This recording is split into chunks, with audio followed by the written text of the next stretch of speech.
Jusqu'à 9 heures, Good Morning Business. Il est tout juste 7h45 et nous sommes donc avec Gilles Clavier, le directeur général d'Accor Invest. Bonjour Gilles Clavier, nous sommes très heureux de vous recevoir parce que ça faisait longtemps qu'on voulait vous parler. En même temps, vous étiez au milieu d'une restructuration financière massive, je le disais, un PGE de presque un demi-milliard, une augmentation de capital de presque un demi-milliard et puis des cessions d'actifs, notamment en Afrique et en Australie pour vous recentrer sur votre core business en Europe. Je rappelle que c'est 900 hôtels, 131 000 chambres.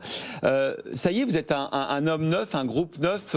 C'est vrai qu'en même temps, il y a une crise considérable. Je sais pas, vous avez perdu combien de votre chiffre d'affaires l'an dernier ?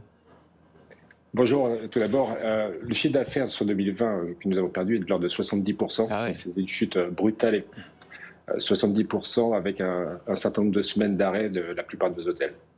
Alors dites-moi, parce qu'on vous connaît moins bien que, allez, je vais dire le nom, Sébastien Bazin, le patron d'Accor, sauf que quand on regarde le dossier, Accor Invest, vous possédez les hôtels, en tout cas les murs, et en plus vous gérez les hôtels, la plupart des salariés travaillent pour vous. Au fond, on vous a délégué chez Accor, dans le groupe Accor qui est toujours votre actionnaire, une grande partie du business. Alors, je dirais plutôt l'inverse. Accor a une participation mineure dans le groupe Accor Invest de 30%. On a d'autres actionnaires tels que Amundi, Crédit Agricole et des fonds souverains à Singapour, Saoudi et puis Colonie Capital. Donc, on a quand même un beau tour de table. Et puis, nous avons, comme vous l'avez dit, les immeubles des hôtels, les fonds de commerce. Nous avons tous les salariés. C'est quand même une équipe de près de plus de 20 000 personnes. Et on a confié la gestion, effectivement, à Accor pour nous apporter les marques, l'animation, la relation avec les clients. C'est curieux ce partage des rôles. Est-ce que ça fonctionne? Et surtout, à terme, finalement, vous pourriez très bien gérer d'autres hôtels que ceux sous la marque Accor. Rien ne vous empêche, au fond, de devenir un acteur international des investissements hôteliers et des gestions d'hôtels sans être dépendant à 100% d'Accor. Non, il faut juste rappeler qu'Accor Invest est issu du groupe Accor. Ça fait partie de l'histoire d'Accor et il y a eu cette cession. Maintenant, la vocation d'Accor Invest, c'est clairement de s'ouvrir sur le marché et d'avoir la marque cohérente par rapport à l'emplacement de cet hôtel et à la compétition autour. Donc, effectivement, la vocation est de s'ouvrir sur d'autres opérateurs. Alors, une fois cette restructuration finalisée, effectivement, vous allez faire quoi pour 2021 ? Vous vous recentrez sur le parc européen principalement ? On s'est recentré en grande partie déjà sur l'Europe, qui était déjà 90% de notre portefeuille. On s'est séparé, vous l'avez dit, de l'Afrique et de l'Australie. Maintenant, la restructuration financière que vous avez rappelée est derrière nous. Ça nous permet aujourd'hui d'avoir un regard un peu plus serein sur la suite des événements, avec toute l'humilité que nous devons garder, parce qu'on a une visibilité sur cette crise qui est relativement faible encore. Oui.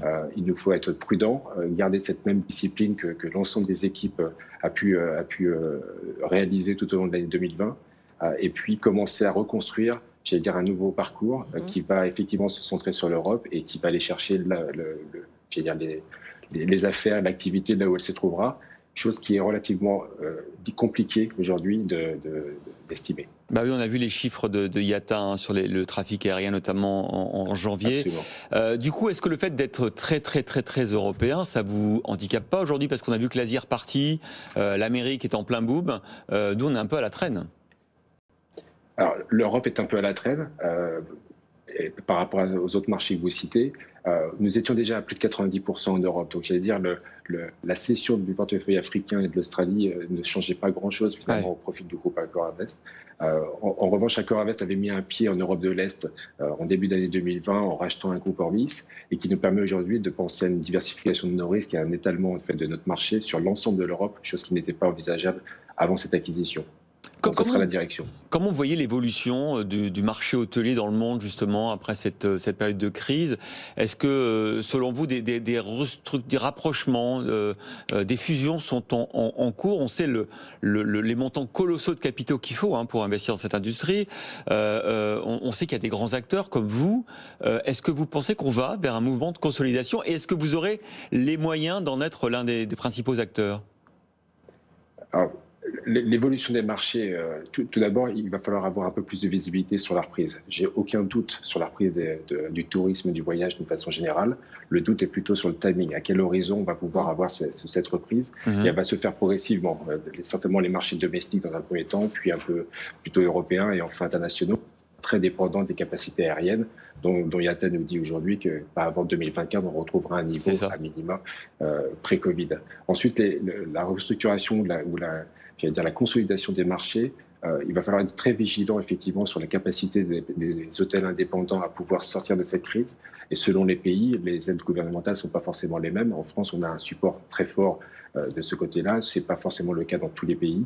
Et il va falloir effectivement regarder comment vont pouvoir se comporter ces hôtels individuels. Et puis les petits groupes fortement endettés pour lesquels ils n'ont pas forcément de ressort, s'ils n'engagent pas une transformation telle que nous la faisons chez AccorInvest, il y aura effectivement des phénomènes de consolidation qui vont s'opérer. Et dont vous serez l'un des acteurs. Vous avez l'impression que justement, vous nous disiez en début de cette interview que vous n'aviez pas vocation à rester 100% Accor, c'est-à-dire pouvoir investir dans d'autres hôtels et d'autres marques hôtelières. C'est le moment ?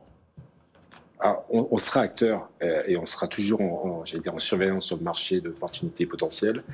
Mais je dirais que la priorité c'est de réaliser la totalité de la transformation du groupe AccorInvest.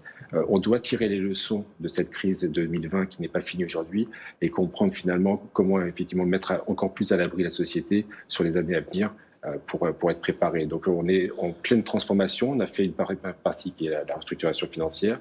On a une transformation interne qui va nous permettre finalement adapter à ce nouveau contexte qui demandera beaucoup plus de flexibilité et puis de bien regarder également les attentes clients qui vont forcément évoluer de fait de cette crise. Ça veut dire, quand on vous écoute, on entend beaucoup de prudence encore. C'est-à-dire qu'on entend le fait que vous n'êtes pas sorti de la crise, que vous avez encore des plans de restructuration interne à mener, des suppressions d'effectifs. D'ailleurs, vous les avez annoncés. Le travail n'est pas fini, si je puis dire. La transformation a commencé fin 2020. La restructuration sur les plans sociaux engagés et annoncés mi-janvier sont en cours de réalisation. Certains pays sont déjà réalisés, d'autres on est en pleine discussion selon les réglementations locales et les obligations sociales. Donc il y a cette partie-là pour laquelle c'est un sujet très sensible auquel on souhaite être le plus responsable et avancer au maximum.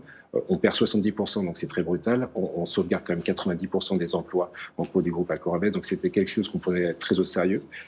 Et puis la prudence, je pense que c'est le maître mot. On n'a pas de visite forte sur la reprise de l'activité. En revanche, on sait maîtriser nos coûts et on sait pouvoir retravailler sur l'adaptation de notre groupe. On a un modèle qui est viable, un modèle économique très viable. On a des actifs très forts, de très haute valeur partout en Europe. Et j'allais dire, c'est ce qui nous permet d'avoir des fondamentaux forts qui nous permettront de rebondir plus fortement.